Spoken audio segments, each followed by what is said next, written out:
When I open a new Minecraft world, I can only think of the endless possibilities that could be achieved if the terrain looked like this instead of this. So for the past 6 months, I spent my time thinking and building the perfect survival map that balances both epic unique looks with the survival gameplay we are all used to. And in the process, I'm teaching you how to do it yourself. We built a cherry biome that combines a menacing cliff that stares into the ocean with a cozy atmosphere where it's easy and flat for players to build. And we build the snowy peaks where if you survive the treacherous powder snow and steep slopes, you'll be rewarded with tons of iron. In today's video we will be building many more biomes, with many more different techniques and styles, and we won't stop until we finish this project. So if you want to play this map, you can download it on my Patreon by subscribing to the Prismarine tier. In that way you'll be further supporting me and my content. However, if we reach 5,000 likes between part 1 and part 2 of this video, I will release this map for free, for everyone to play. At the moment of this recording, the first part of this video is standing at 1,200 likes, which means that we are missing... so let's make it happen. I didn't think I had to do math for this. Now, let's get to building. We will begin with an example. Imagine you built a biome and you don't like it. For instance, in this case where I built this savanna and, well, let's say I'm not very happy with how it turned out. So I want to get rid of it to start over. Well, that is as easy as using the box selection tool, making sure that we grab most of the biome and simply get rid of it by pressing delete on the keyboard. Then we clear the grass and the trees with the clear foliage script brush, and finally we will use the elevation tool in flatten up mode to bring everything up to the same level. And as a final touch, we will paint it back with grass. The method we will use to shape this biome is different from the ones we've seen before, and it basically consists of modeling a big rock. For this, we will use the shape tool over here. My favorite shape to use is the cylinder, but other shapes like the cuboid or the supersphere can also work very well. We right click to place it in the world, and now we will make it very large and tall. The sliders have a limit, so to make it even larger we can control click on the slider and input any number. For instance, 150. If we separate X and Z, we can give it a more elongated shape. And finally, by dragging the handles, we can rotate it around the different axes. So I will play around with this until I find the right angle that I want. Once we are happy with it, we press enter and that's going to be our basic shape.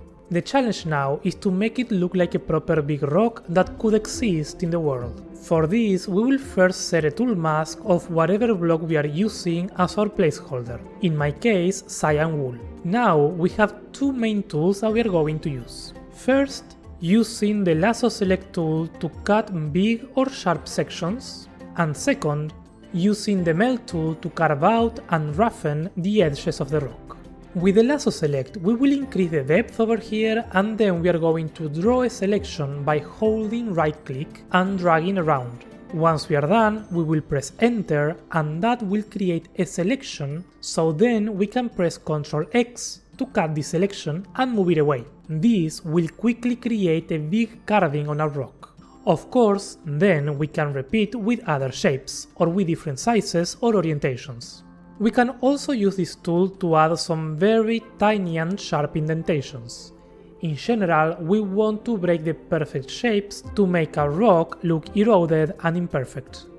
On the other hand, we can use the melt tool. Here my recommendation is to reduce the strength to 1, and simply right click with the brush to melt away some of the edges.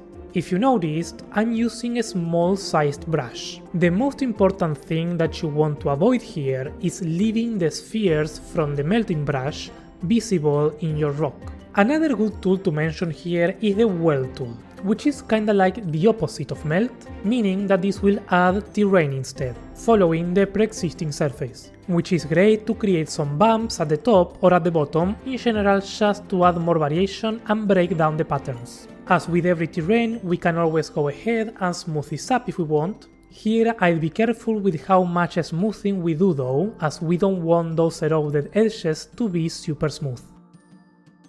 And another one that I highly recommend for most terrains is the roughen tool. If we select 3 min faces here, we can do a pass through the whole thing and it will add a nice touch of variation, while still preserving the smoothing that we've done. It's a bit weird, but the roughen tool helps to smooth it out sometimes. Be careful though, because if we don't use the 3 mean faces, it can create artifacts like this, where it's full of single blocks and single block holes, which in general it's a type of roughness that we want to avoid. Now that we have the big rock model, we could go ahead and do the same with the first big chunk that we cut from our cylinder. We basically repeat with a mix of all those tools until it looks eroded and somewhat realistic. And if we want, we can do another one, with a thicker cylinder to begin with, and again, same tools: lasso select, melting, welding, smoothing, and roughen. The next step is to figure out how to make these big rocks fit together. For that, we are going to select them with the magic select tool, increase the limit if we need to, and cut them with Ctrl X. Now, while the rock is in holographic form, we can turn on the box of unlock rotation in the top right corner, and with this we can position the rocks on top of each other in a way that makes sense, but that also looks epic, because that's our goal. I will place the bigger rock at the bottom and the one that is smaller and more eroded at the top. The key here is to look at it from different angles and make sure that it feels like it's balanced. If we need, in certain areas we can use the smaller rocks to fill in the gaps and help achieve that sense of balance. For the final step, before placing the rocks in our landscape, we will use the elevation tool with a custom height map to raise the terrain of our biome, so that it's not completely flat.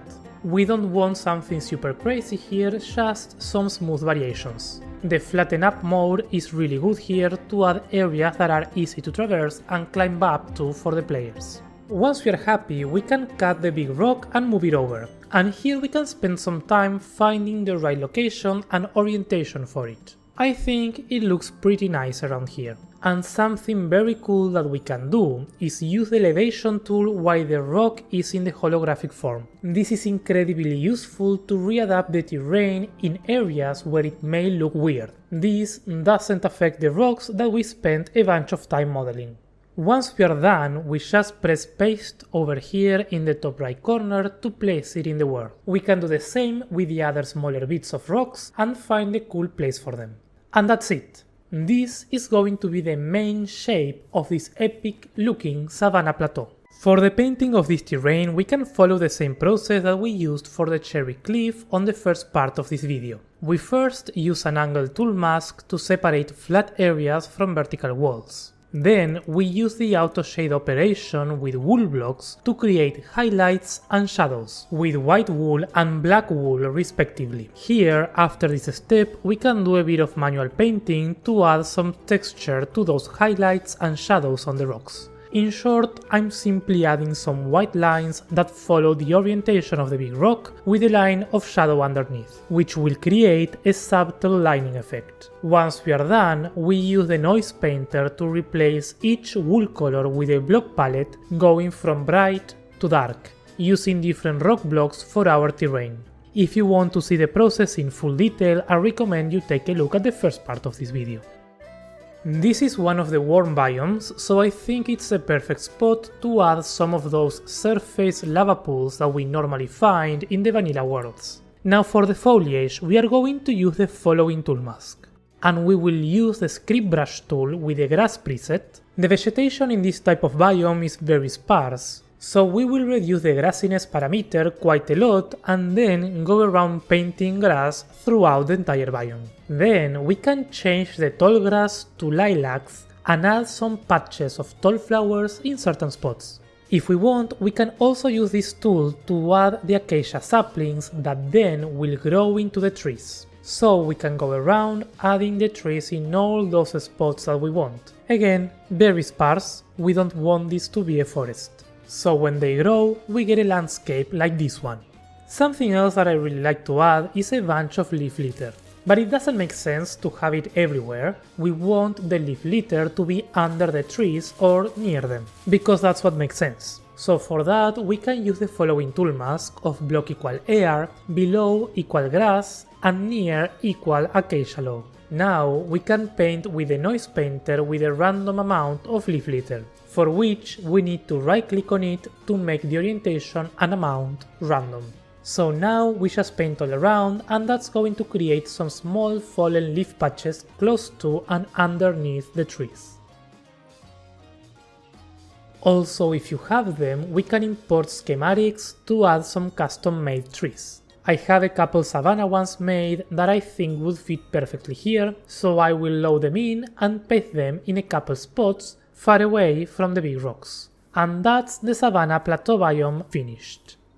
Now we have enough biomes done where it makes sense to begin working on the rivers. We had previously marked out with blue wool where we wanted these rivers to be. To begin with this, we will use the elevation tool in lower mode. I will bring the brush radius down, that way we can quickly bring down the terrain following the blue wool and begin creating our river. Something that I recommend is, once we have a good depth for it, is to use the flatten down mode instead, that way we can bring down the rest without going too far down. It's okay if we don't follow the blue wool perfectly, it should look kinda rough and random, so don't worry too much about it. Now we will do the same over here in between the savanna and the mesa. Once that's done, we will temporarily cover this area up with some red wool, so then we can use the flat fill tool to fill in the rivers with water, for which we just need to click on the height that we want. What I'm taking as reference is the height at which we have the blue wool. This could be enough for a quick river, but we will take it an extra step and paint the bottom of the rivers, add some underwater plants, and decorate the corners where the river turns. For painting the river floor, we will use the following tool mask of above equal water and block equal Axiom solid. This one we will find it here over the tags. And I will add an angle tool mask as well to target flat areas. With that we can paint with yellow wool all of the riverbed. Very nice and very quickly. Following this, we will use the noise painter with seagrass and tall seagrass to add the underwater foliage on those blocks of water that have yellow wool underneath, using the following tool mask. And we can add some sea pickles as well, why not? Here I think that in some areas it's a bit too much, so what I will do is to target the seagrass and paint with a white noise pattern, combining both seagrass and water. That way we can randomize those patches a little bit, making it look a bit more sparse. Then, using this other tool mask, we can change it to target blocks of water that have the lower half of seagrass, and that way complete it by painting with the top half. If we want to add kelp, there's a script brush here which is really useful.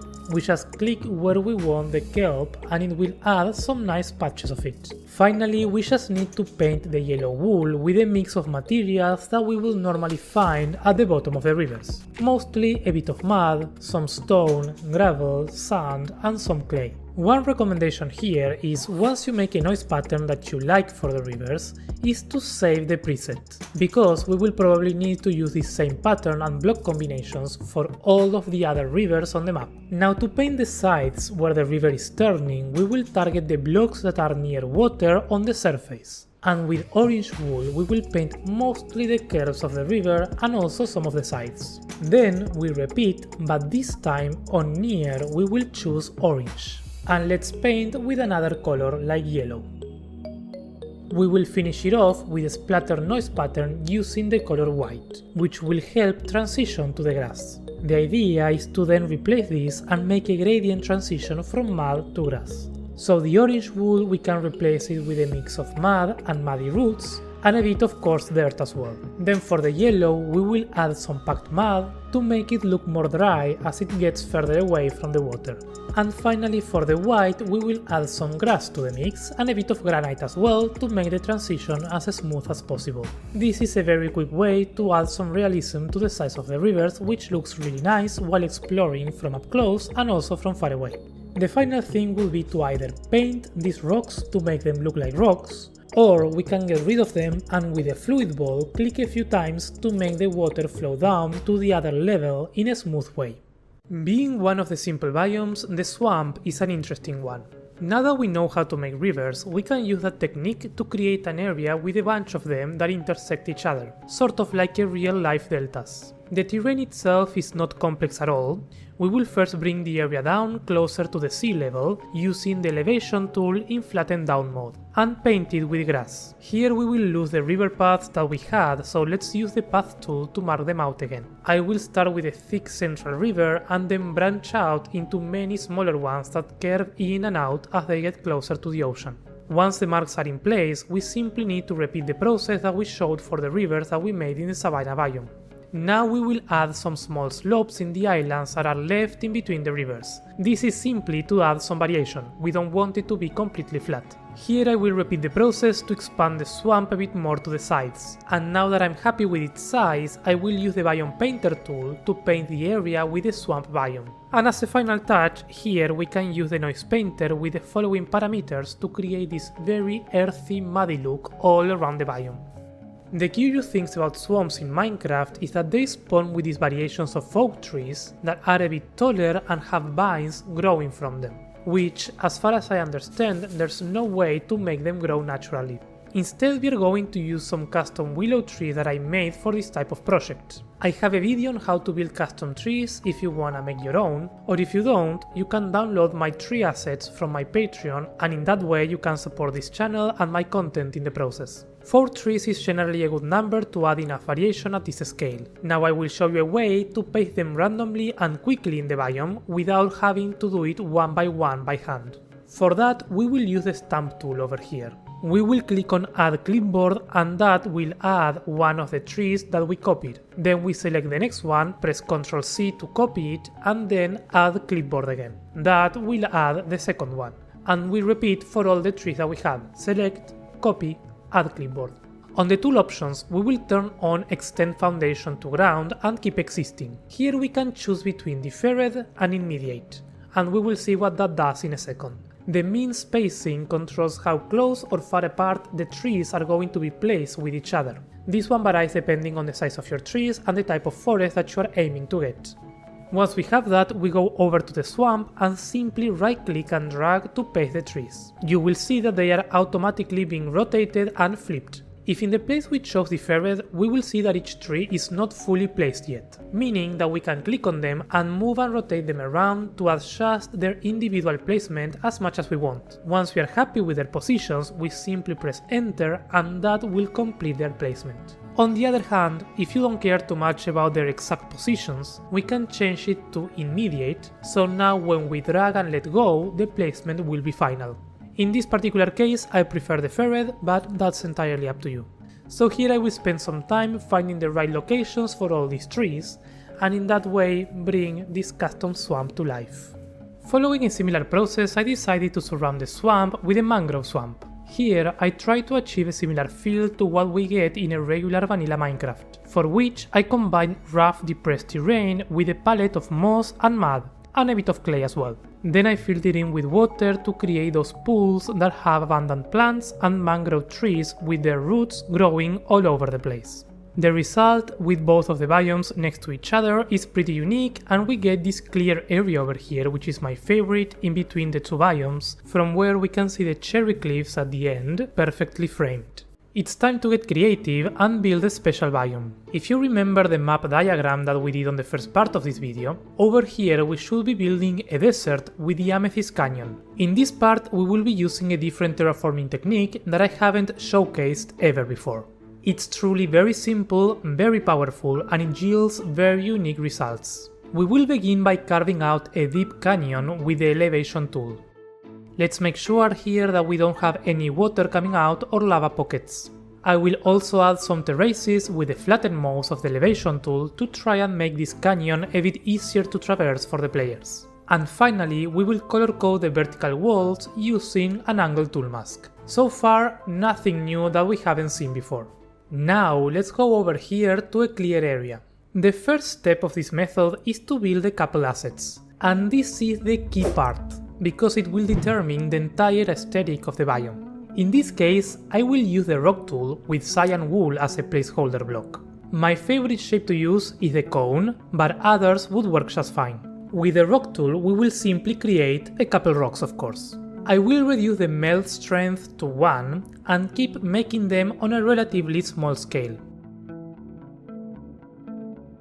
once we have a decent amount, we are going to select all of them, cut it with Ctrl X, and rotate them upside down. So now the rocks have turned into small cliffs with a pointy bottom and a flat surface at the top.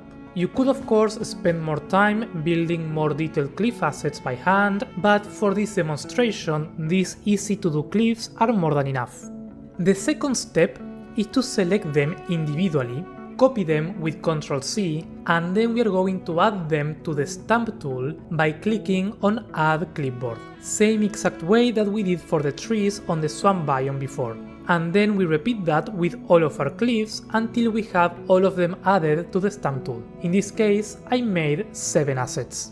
As for the tool options, we will play mostly with the mean spacing and direction. We will reduce the mean spacing quite a bit and then move over to our canyon and start right-clicking to paint with this and add all the cliffs to the sides.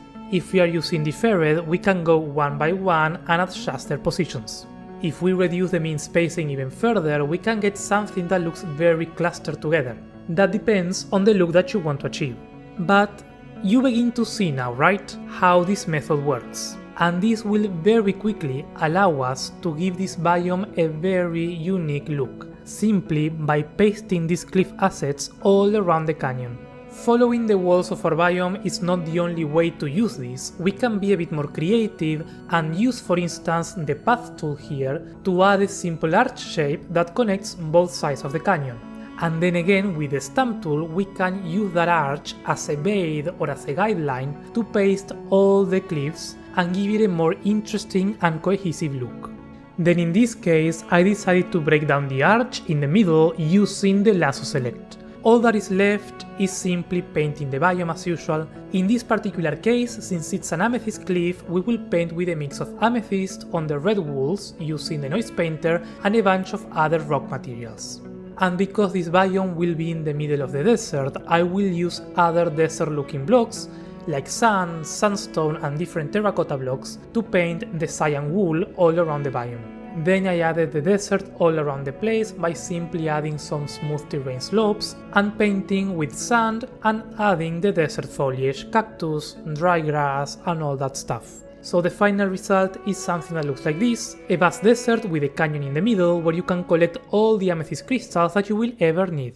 As we approach the end of this project, I want to show you a couple extra tips and tricks that are good to know and consider while working on a project like this. The first trick is for how to create a forest with the thicker trees like dark oaks, pale oaks or spruce for mega taigas. Here I have the base terrain for a mega taiga, just a couple slopes with rivers running in between. Now for the trees, what we are going to do is place 4 of them together, somewhere in the world, it doesn't matter. We will select them and copy them with Ctrl C. Then go over to the stamp tool and click on Add Clipboard. Then we can also do this with only one of them if you want. For the tool options, we will turn on Keep Existing and increase the mean spacing quite a bit. Then we need to set the following tool mask of block equal air, and below it has either grass or coarse dirt or podzol. However, if we try to use the stamp tool right away, you will notice that it does nothing. For the mask to work, we need to go over to the tool options again, and here where it says mask mode, we must change it from source to destination. Now you should see that those locations that don't fulfill the mask requirements will be marked in red, and therefore the saplings won't be placed.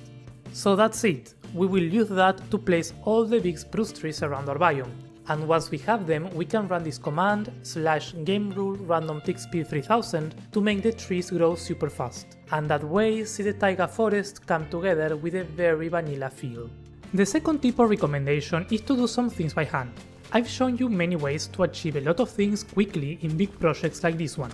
But there are always certain smaller scale things that are worth doing block by block. For example, foliage decorations like in this small beach where we can add some bamboo, patches of rooted dirt and small boulders that use smaller blocks. And the third and final trick is to combine all the methods. I've shown you throughout these 2 videos very different methods for terraforming, but the truth is it doesn't stop there. It's not a strict rule to follow everything that I did step by step. You can combine the different tools, modify the different methods, basically have fun with them. For example, this jungle cliff biome over here was built with a mix of mostly every method and every tool that we've seen. a bit of modeling tool, melting, lasso select and elevation for the main terrain assets, then shape tool and stamp tool for the rounder platforms that you can see at the bottom. Then we use the path tool and the fluid wall to create the rivers and the waterfalls, and honestly I used also many other tools for all the smaller adjustments. The result is one of my favorites of this entire project because the true power of Axiom comes together when you are able to combine the tools and methods to build what you can imagine. With all the big crazy biomes from our list done, we can finish the map by first working on all the missing rivers that are still blue wool. Here I used the same method showcased before for all of them. Then we must complete all the empty areas with the missing simple biomes. These simple biomes like plains and forests are very important from a gameplay point of view. I will go more in depth about the game design logics behind this in a future video, but for now all we need to understand is that these simpler, less cluttered biomes give us room to breathe in between the crazier terrains. The simple biomes can be anything. I personally like to stick to the vanilla ones since they are already familiar, so we have plains, beaches and different types of forests mostly. But just because they are vanilla it doesn't mean that you cannot give it your personal touch. For example, in this dark oak forest I decided to add a couple spots where sunflowers grow in abundance, which creates a really nice feeling when you discover it. Or another example, in the meadows where I built these old broken stone rings with vegetation slowly taking over them. It's a small, simple structure detail that makes the world feel ancient. Also, I almost forgot to address the giant trees by the lake. I don't know, I just like the way that giant trees look. But I'd be careful with big trees as they can outscale everything else, which is why I place them here in a small amount and relatively far from other big terrain features. On the oceans, I covered the entire floor with a mix of rock materials, gravel and sand, added big patches of kelp all around and abundant seagrass. Then I did two small coral reef biomes, one using magenta and pink corals, and the other one using red and yellow. The final step was to add different cave systems to the different biomes, each one with a particular style and a special resource to find. If you made it to the end, don't forget to leave a like. Thank you so much for watching, I hope you learned something new today. This has been Calvin and I will see you in the next one. Bye bye.